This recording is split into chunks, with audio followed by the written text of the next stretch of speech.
વીતેલા વર્ષોમાં પેટ્રોલ અને ડીઝલના સતત વધી રહેલા ભાવના કારણે દૂધના ભાવમાં પણ વધારો થતો રહ્યો હતો, પરંતુ જ્યારે હવે પેટ્રોલ અને ડીઝલના ભાવમાં સતત ઘટાડો થઈ રહ્યો છે, ત્યારે દૂધના ભાવ ઘટાડવા ડેરીઓ કેમ નિર્ણય લઈ રહી નથી?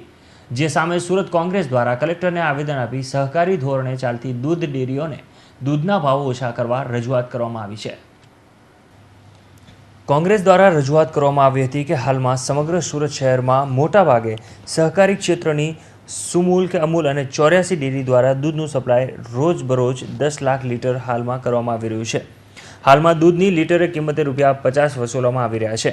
છેલ્લા 1 વર્ષ પહેલાં આ ભાવ લીટરે ₹44 હતો, તે દર 3 મહિને ₹2 વધી રહ્યો છે.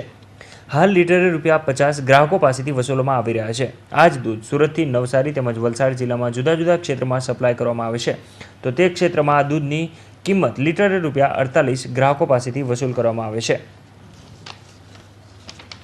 84 ડેરીને ટ્રાન્સપોર્ટ ખર્ચમાં મોટા ભાગે રાહત થઈ છે, તેમ છતાં પણ આ સમગ્ર બાબતે આંખ આડા કાન કરી સુમૂલ કે અમૂલ દ્વારા સુરત શહેરની જનતા પાસેથી દૂધમાં અને દૂધની બનાવટમાં બેફામ ભાવ વધારો વસૂલવામાં આવી રહ્યો છે. પેટ્રોલ ડીઝલના સતત ભાવ ઘટાડો છતાં પણ મોંઘવારીના નામે તેનું ઓછું થતું નથી, જેવા મુદ્દાઓ સામે કલેક્ટરને રજૂઆત કરવામાં આવી હતી. સુરતની પ્રજાને અમૂલ ડેરી અને સુમૂલ ડેરી દ્વારા દૂધનો અસહ્ય ભાવ વધારો કરવામાં આવતા સુરત શહેર લઘુમતી ડિપાર્ટમેન્ટના પ્રમુખ શ્રી હાજીભાઈ ચાંદીવાલા અને કોંગ્રેસના અમારા પ્રવક્તા શ્રી અસલમભાઈ સાયકલવાળા સાથે સમગ્ર હંમેશા રજૂઆત કરવા કલેક્ટરને આવ્યા છીએ કે હાલમાં ડીઝલના ભાવમાં ઘટાડો થયો છે, પેટ્રોલના ભાવમાં ઘટાડો થયો છે,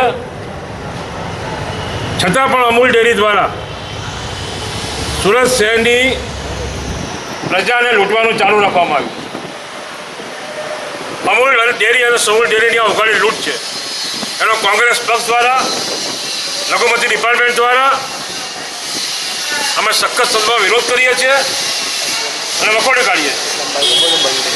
અમૂલ ડેરી તરફથી વારંવાર ખુલાસા એવા કરવામાં આવે છે કે ડીઝલ અને પેટ્રોલના ભાવ વધારાથી અમારે દૂધના ભાવમાં વધારો કરવો પડે છે, પરંતુ આજે આંતરરાષ્ટ્રીય તેલ બજારના હિસાબે ડીઝલના ભાવમાં પણ ઘટાડો થયો છે, પેટ્રોલના ભાવમાં પણ ભારે ઘટાડો થયો છે.